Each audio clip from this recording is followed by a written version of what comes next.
हर पख नू मिलदी है आवाज हुंदा है रोशनी दा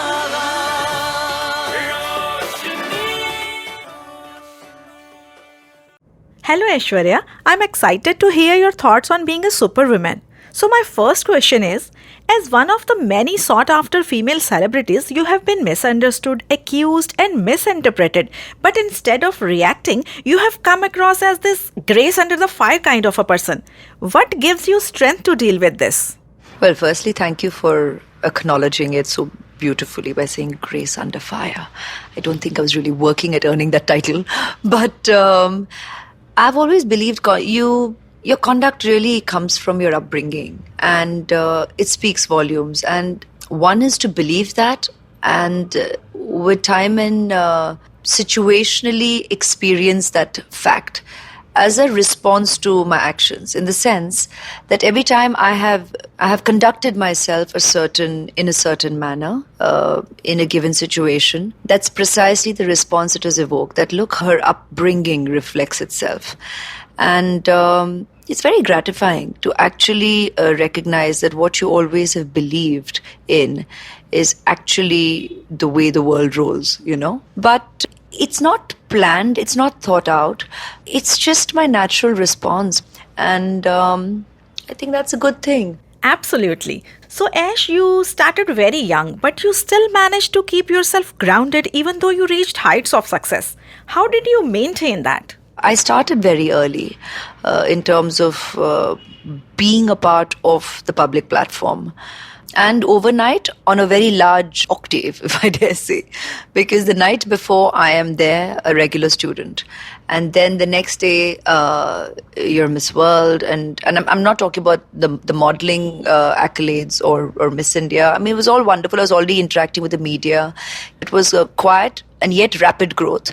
And you're already coming to terms with being heard, being talked about, people reacting to your thoughts, because that's what interviews are, to your opinions, getting to know you.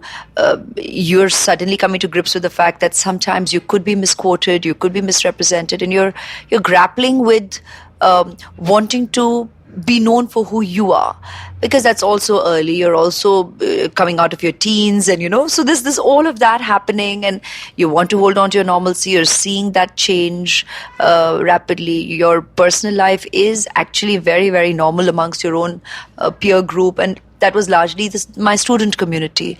While I was so much a part of showbiz, I still led my regular life. I wasn't that invested socially in this aspect of the business. So it could have been all very confusing, and it was important for me to hold on to my reality very rapidly. And then overnight you're Miss World, and while you want to make that opportunity about representing your people and representing India and not making it a flighty beauty queen thing, because that's not what you were seeking, being academically oriented, your mindset is already fashioned in that manner.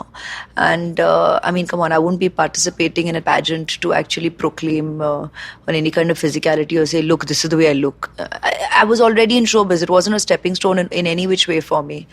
So whether to come on covers or to get film offers, modeling, all that was already happening, endorsements.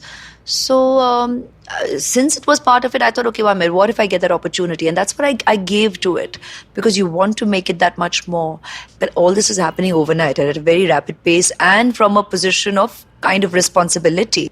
Hence, the kind of, the country visits always entailed meeting up with possible heads of state or with very responsible organizations, with people who have accomplished so much. You want to be part of those platforms. You want to share. You want to come away enriched with experience. Glad to hear that. You're an inspiration for many women and you nailed it. So Ash, in this social media day and age where everyone is so opinionated and divided and there is so much pressure to speak up, what side would you choose? Refrain or speak up? But one thing I will always hold on to is that I genuinely believe, even at the risk of when people say, oh God, she's so proper and it's not cool, come on, just speak up. And I'm like, yeah, it's I know it's cool and easy to just speak up, but practicing restraint, it takes a lot. It's tougher to be silent, and that takes for immense strength and resilience. And yes, we would love to at times go out there and be immensely, easily vocal. But Some of us just can't do it. And I don't think the people will have it either, simply because it's not right. It's not correct to just easily influence so many people who are willing to, who support you, who love you, who care for you, and will possibly just so easily believe what you have to say. So there is a responsibility, much as people want to brush it aside. There is the responsibility with the love that people attribute to you. There is maturity in holding back, because you cannot just hurt people's sentiments in wanting to voice your opinion. Very true. So Ash, many women are masters in art of multitasking and there is no battle about it. Don't you think women in everyday life simply emerge as superheroes? Yeah, superheroes, whatever be the term. I think the fact is, with each situation in your life, and this will hold true for any and every woman, mother, not mother, working, not working, housewife, working woman, all of it and all of the above, every day gives you the opportunity to recognize your capacity. That's the way I today probably articulate it. I myself am surprised at my own capacity, and pleasantly so. And sometimes, of course, you even question yourself that why are you allowing everybody to believe that you can handle this too? But you can, and you do, and everybody knows that, and you get on with it, because there's just so much that we can do. There's so much we can handle. We have such, it is a bottomless, call it a pit, call it a reservoir that we hold within. It is bottomless. There's no end to how much we can actually deal with in a given day. Work-wise, chores, responsibilities, emotionally, in terms of how much we can commit to and deliver.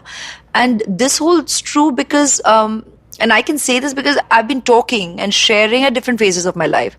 So as a person who was a student and working, I'd keep saying, oh my God, 24 hours is too less. And then you're like full throttle working in here with so many other aspects of your life professionally, 24 hours is too less. You get married, you're dealing with an absolute, sea change in your everyday, in your responsibilities, along with working, 24 hours is too less. To add to it, you become a mother and you're dealing with it all 24, but it's still those same 24 hours. And there's so much that you put in this. And with each aspect of your life, it's so much more, because it becomes less just about you. It becomes about more people. Even with your child, there are so many people you're taking care of along with your child. It's apart from your family members, even if it means people who are working with you professionally in your personal space. It's never just you and possibly the child. There's so many people. Like even a simple thing like just taking a flight is not just taking a flight anymore. There's so much more that goes into it. So you go into the planning, into the packing, into the travel, into the arrivals, into the scheduling. It's that much more. And all that has to happen within that same space of time. And all that has to be delivered within that same space of time. Your mornings are the same. And yet there is, when you're taking your kid to school, there are the submissions, there are those exchanges, there's everything going on. So it's amazing, actually, and beautifully so for us to, and I think that's the only way we can remain, and we should remain positive.